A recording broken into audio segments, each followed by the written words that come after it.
And if you feel like you need to turn off your camera, that's cool. I understand, but it's way better class if we can see each other and talk and communicate. So now I'm going to share my screen.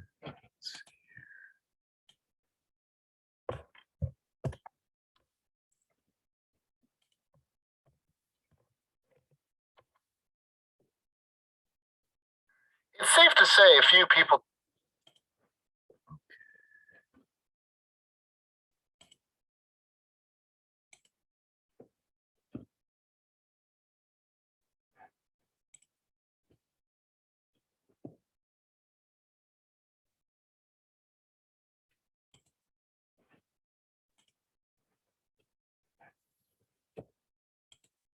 Oh, that's not it.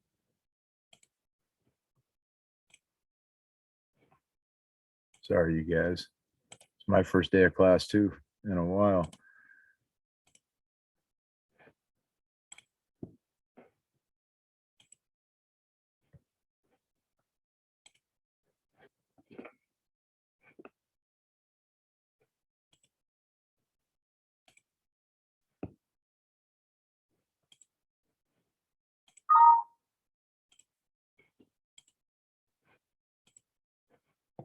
All right, can you guys see this? Today could stomach the most intense sports of the ancient world.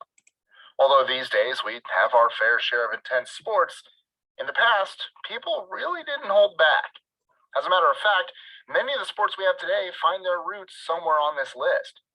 Of course, these days, people don't generally lose their life playing soccer, and most of these events would be banned in a heartbeat, so don't try these at home. Nonetheless, it's good to know your history. I'm Michael with List 25, and these are the 25 most intense sports of the ancient world. 25.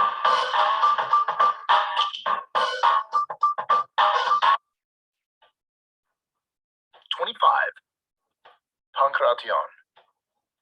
While today we have MMA, the Greeks had something known as pankration. The goal of this bloody one-on-one, anything-goes fist fight was to bring your opponent as close to death without actually killing them. If you did happen to accidentally kill them, then you would automatically forfeit the match, and the dead fighter was instantly declared the victor. 24. Fisherman's Joust.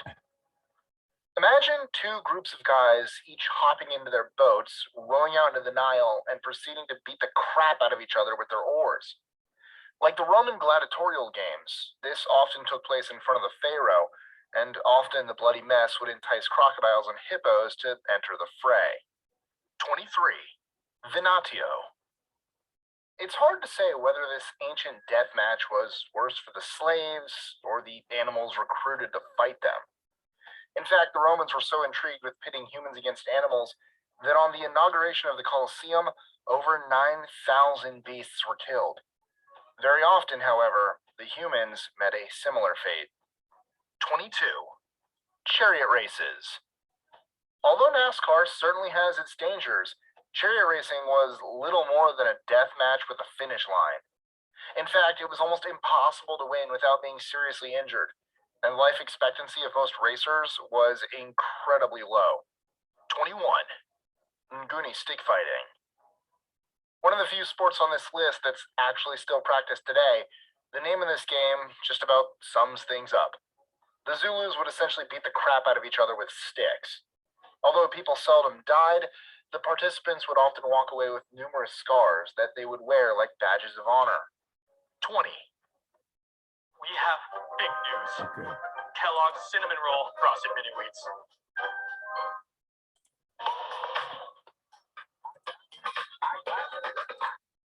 All right, I want to go back now. I just wanted to stop that there and just because that's just some examples, but I wanted to pose the question, what do you think, what would be the motivation for people I know when you're a slave, you have no choice. You have to go fight the lion or the leopard, whoever, whatever animal they put out there in the Colosseum. But what do you think would be the motivation for people to put their bodies at risk like this to play a crazy sport?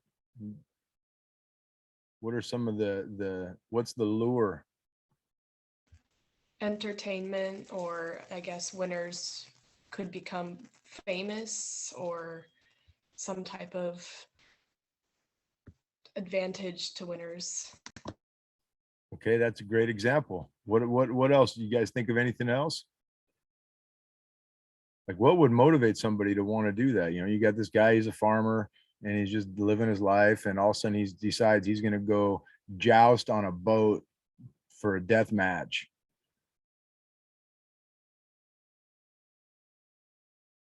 Guys get, how about some money, right? Or influence or a better life. Or so the point I'm trying to make is that sports, for many people all the way back, was a chance at a better life. Maybe, you know, if they received some type of stardom, then maybe they would get some type of compensation or some notoriety, or sometimes even a seat at the table, you know, of influence. You know, that's, you know, when you're a common person back in the day, and there's definitely hierarchy, how do you get a seat at that table ever? You know, if you're not born into that, it's really, really tough. And there are other outlets, but one of them definitely was sport. And when you look at the early, you know, great athletes, um, that's exactly what happened. They got into a position now where they were able to have that platform that we talked about a little earlier, where now all of a sudden people will listen to them if they talk, or now all of a sudden maybe they have just a better way of life. And so there's many different motivations for the early athletes and the athletes of today. And you know, sometimes it's just the love of the sport, but it can be used. And when we talk about, you know, how it pertains to this class, really it's a vehicle that can provide many different things, and the big one being access to certain opportunities that maybe not would not have been available without that. It may have been their only way. You know, when you go back really far back in history, you know, it was tribe against tribe sometimes, and the best fighters and the best hunters had the most power, and those um, survival skills are what really originated sport. The Romans like to think that they invented sports, but sports have been around a lot longer than that, and it's arguable what the actual first sport was, but it literally goes all the way back. You can, you know, as soon as people started hunting, there was sport because they wanted to improve and be a better hunter and faster, and those types of things. And so anyway, um, sports has been an access point to allow yourself a seat at the table, to allow yourself to maybe possibly have some influence. And can you guys think of some people that have been influential recently and that maybe have been a stepping stone to change or perspective? Are there any athletes right now today that pop into your head? I'd say Simone Biles over the summer with you know, mental health awareness and things like that, kind of expanding into that avenue. That's a huge one. And you know, why is it important for somebody to talk about a subject like mental health, a person like Simone Biles? I think a lot of people kind of assume that that's a person who doesn't have to deal with that sort of pressure, or is already, you know, past it. So it's a kind of, you know, refreshing to see, you know, struggle almost at that level.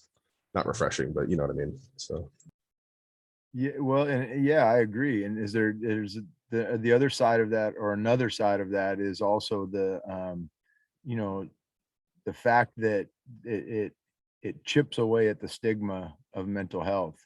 You know, when somebody sees one of their heroes, you know, if you're a Superman fan and you find out Superman has one of the same problems you have, it's kind of like, wow, you know, even Superman has some problems, you know, and maybe I'm not that, you know, different or whatever people feel that struggle with that. And so it's an awareness and it's perspective, but that's an awesome example. Um, can you guys think of any others?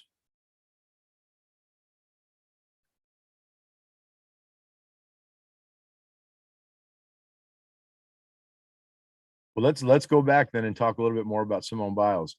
besides mental awareness, mental health awareness, what else do you think she could possibly have impacted societally?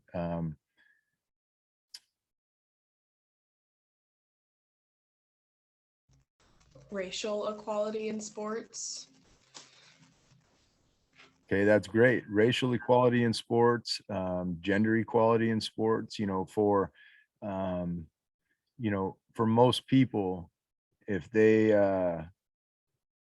know somebody has done something that comes from the same type of background that they are from, it gives them hope, right? And so when you look at like, um, you know, first off, she's in a sport that's predominantly white. She's in a sport that for years was just dominant, male dominated, and there's all these inequalities, and so for many maybe young black women or young black girls, they may feel like there's no way I could ever do that, and then all of a sudden they see somebody do it, and it's just that belief that it can be done. And I tell this story in my coaching class, but the 4 minute mile is an interesting story. For many, many years, nobody could run under a 4 minute mile. And they just thought it was impossible. Physiologically, couldn't be done, blah, blah, blah, blah, blah. Nobody did it. And finally somebody did it. And in that year, I think 4 or 5 other people did it. And so you ask yourself, are athletes getting faster? Maybe. But just the thought of knowing it could be done, and I think that plays a big part in that. And so when you see somebody that looks like you or that comes from a background like you, that deals with the same problems you're dealing with, that is at the top of their game, or and an elite person in their sport, that's pretty encouraging to me, when I think of that. If I obviously could not speak on the perspective of a young black female, but I know that in situations, and just like my own personal growth, my heroes, when I was growing up, and people that were in positions that were that I thought would be, a great place to be at some point in my life. Um, it was really helpful to know that they came from the same type of background as I did. And it gave me confidence to know that, so many other people have, or other people have done this before me. And so it can be done, and so that's a big part of, she's really awesome. And I think she's just a great example for this class. And at some point we will be talking about her, but there are others. We didn't really touch on the Black Lives Matter. That was a big deal. It was part of the police brutality movement, and we saw lots of athletes using their influence, and some people didn't like that too. And so we're going to talk about that too. Some people said, just dribble the basketball. We don't want to hear your politics. And as a former athlete and as a coach, I always fight hard to chip away at the stereotypes of, football and being a jock, or, rockhead, and so that's really offensive to me when that happened, when people make statements like that or make judgments like that.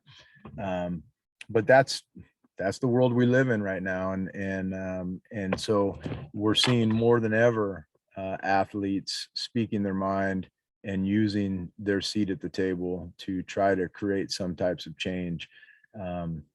Okay, we're going to go on to another video here. It's a short one, and let's see here. Let me get this dialed in for you guys. Now, despite what the Romans had to say, sports, there's an old sport called, anybody heard of kabaddi? No guesses? All right, well, we're gonna find out what kabaddi is here in just a second.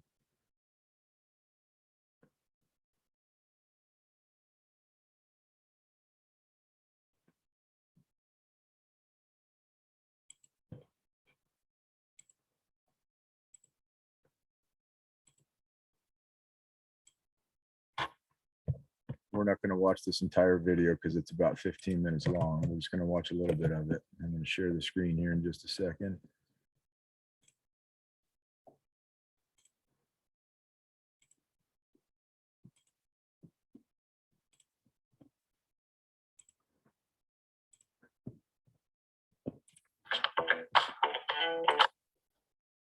To tell you about my new obsession. It's called Kabaddi, and it's the playground game that went pro. Kinya is 2 teams of 7 players trying to win points by taking turns to raid. Now, the reason I show this video is because this is arguably the oldest sport. This goes back way. I mean, they can't even trace the origins, but it's older than the Romans. Let's put it that way. One player from a team running over to the other side and trying to touch 1 or more players. If you do that and make it back over the line, amazing. Every player you touch is out, as if you were a human dodgeball. Now, are you ready for the crazy part? As the raider, you have to hold your breath for as long as you're in the other half of the court. And we know you're doing this because you are continually chanting Kabaddi. And if the other team can force you to take a breath before you cross back over the line by restraining you, it's you, the raider, that are out.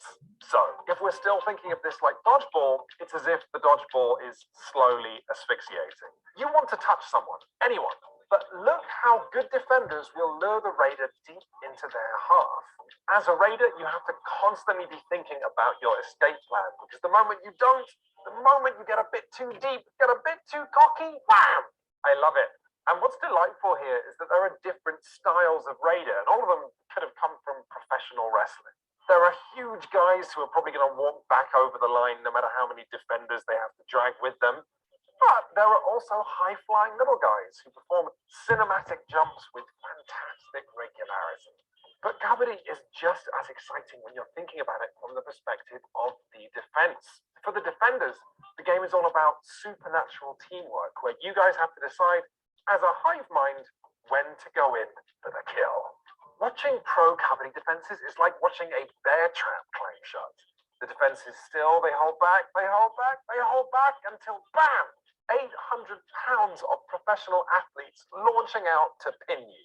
But the very best moments in Kabaddi are when they don't quite pull this off. It's when there aren't quite enough defenders to hold the raider down, or when someone just makes a mistake.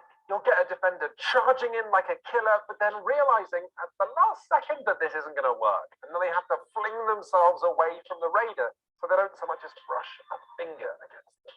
And you also get raiders who have so few defenders on them that it's possible for them to claw their way back towards their half of the court. And if they can just reach the line, then of course, everyone who's on them is out. Imagine being on the defense and watching the rest of your team get dragged back towards the line, and you have a split second to decide whether to get involved and help them, or whether that would be the dumbest thing imaginable. If I had to summarize the appeal of Kabaddi in one word, it would be that it is heroic. The only time I'm used to seeing one person cruelly outnumbered, trying to get the better of their opponents using agility and determination and cunning, is when I'm watching kung fu movies. All right, so I don't want to keep going on that. But Kabaddi, anybody ever heard of that before? I'd never heard about it until I started teaching this class either. But there are games like that. If you guys are interested or think that's interesting, there's a great Netflix docu-series about different sports of the world, and there are some crazy ones that you've never heard of, I guarantee it. Anyway, I think that's interesting. So do you see a relationship? So this is supposedly like the first game that we can find that people played. Do you see any characteristics of that game that you could imagine people back in caveman days? I mean, that to me looks like somebody trying to steal a chicken wing off the fire, and all the other guys are saying you can't get it. Pretty classic how sport just can evolve sometimes out of anything. I mean, I can remember as a kid friends of mine, we found a bicycle tire and we somehow created a game with the bicycle tire, you know, and it's a sport and it's just a way to compete and have fun. And then, you know, as we see these great Kubati players and great Roman wrestlers, and they start all of a sudden finding that access, and that's really that access and that relationship to what's going on in regular life. And that's the point of this class is we're going to really study that. And supposedly the best Kabaddi player is a guy named Anup Kumar, and Anup Kumar played professional Kabaddi recently and retired, you know, not that long ago. But already he now has a position as like a special commissioner to the police, you know, and so you look at athletes that have really taken it to the next level. Are there any that stand out in your mind of former athletes that went on to, now we talk a little bit about politics, like they've even taken it to the next level rather than influencing by doing something at a game, they get done with their sport and then they take the next level. Can you guys think of any that pop into your head? I could think of Kaepernick and like his documentary on Netflix. Yeah, I mean, that's definitely political, but more on the lines of, like, for example, well, Ronald Reagan, okay, former president, was a football player, was an actor. He played football at USC, and then he used that that platform to get into show business, and then used those two platforms to get into politics, and all of a sudden one day becoming the president. You could look at someone like Arnold Schwarzenegger, okay, that started out as a strongman guy and bodybuilder, and then was Mr. Olympia, and over was Mr. Olympia, and then all of a sudden he's the governor of California, you know, and so when you think of someone like Arnold Schwarzenegger, let's say, who really came from common people, you know, even though it wasn't in our country, he was just a middle of the road family, and you know, to see, he would have no other opportunity to become the governor of California had he not used that platform of sports. And now, from a person that was totally anonymous, nobody would have ever heard of him, you know, other than his weightlifting abilities, you have somebody now that's actually making decisions and having direct influence on politics, which affect all the areas that we already talked about. And so some athletes have even taken it the extra mile. And one interesting factoid is that up until, well, all the way through Obama, is the easiest way to put it. From the beginning of time through Obama, every single president was some type of ex-athlete. You know, some not very good, but they all participated in athletics. And I think that's a pretty neat thing when you look at it. And when you look at the qualities that you learn in athletics, the ability to work with people, the interpersonal relationships, the stick-to-itiveness, the you know, accountability part of it, you know, the real life situations that you deal with in sports on a smaller scale, and the ability to get your heart stomped on in an emotional game, in an emotional loss, in an emotional opportunity, where you've poured everything you have into it and you still come up short, and you have like one day to clean the slate because the next day you're getting ready for somebody else, then they don't care about the fact that you just got your heart stomped on. And so it's a life skill that is, you know, really, really valuable that you learn through athletics. And there's so many others. You know, if you guys are not already enrolled in my coaching sports class, we talk a lot about that in that other class. But companies and corporations and governments, they look for people that have those skills. people that aren't going to panic when adversity hits, people that are going to understand that, athletes can hit the reset button because they learn that skill. If you're still thinking about the play that just happened, you're not going to be as good on the next play. And life is that way too. And so people that have that experience are sought out.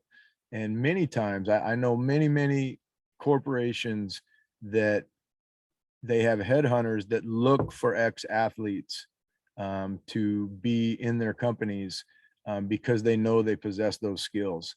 And in my own personal experience, in a former life, I worked in a construction company in the estimating department.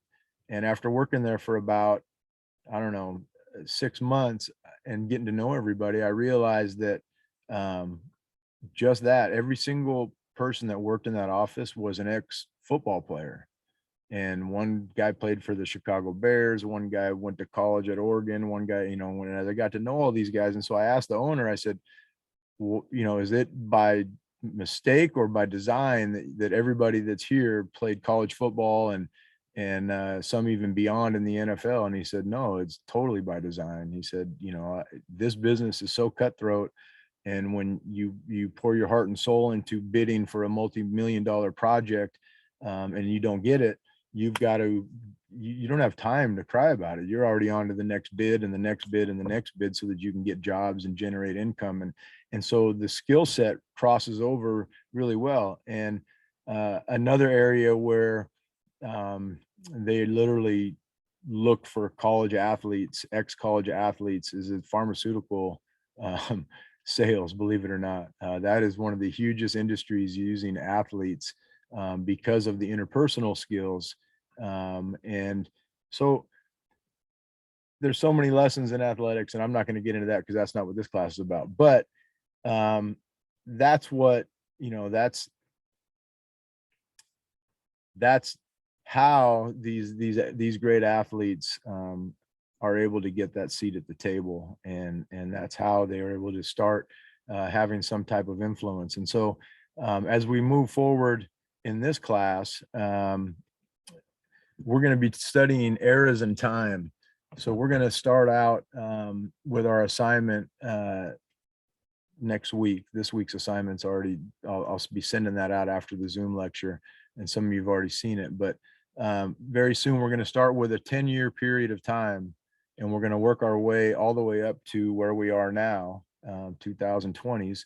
And we're going to study what were the issues going on socially at that time, who were the athletes at that time, and was there a relationship between the issues and how did those athletes deal with it? And we've got some really heavy duty topics in this class that deal with human rights and how athletes have used that, and just some unbelievable heroes in sports that have done so much for change for the better. And so each week will be a decade. So, for example, it'd be this week is going to be 1910 to 1920. Here are some articles, here are some links, learn about that era. And then your response paper is going to have, I'll have questions all outlined that you can address in your response paper. And we'll learn about superstars of that time that not only were superstars on the court or the playing field, but were also superstars in their communities, and even some that weren't superstars for good reasons, but still had influence. And so we were going to, hopefully you'll, like I said, find this class interesting, and I think I've gone long enough today. So I don't want to bore you guys here. And so do you guys have any questions about any of the stuff we talked about, or any comments? Today was really just an introduction to the class and kind of what you can expect. And as we move forward, the assignments, we'll be talking about that era in the class or in the Zoom links or lectures, and that's how it will go. So any questions, you guys? All right, so I will be sending an email out to you guys probably either late tonight when I'm able to get the video all formatted, because I'm going to include the Zoom link with it in case you need to watch this again for some reason. And you guys will have everything you need. And at any time, if you guys have questions, shoot me an email. I'm good about getting back to emails really fast. And if you don't get something from me, then maybe check your spam. Sometimes in the past, students emails from the college, they're not recognized yet by your email and they get thrown into your spam or your clutter. So with that being said, you guys have a great rest of your week, and look forward to seeing you guys next week at the same time and getting into it. So see you later. I have a question. Yes. How long are usually the Zoom meetings? They will be less than an hour, sometimes right about, this would be about the longest they'll be. Okay, thank you. All right, you guys. Any other questions? All right. Have a great day, you guys. All right, thank you.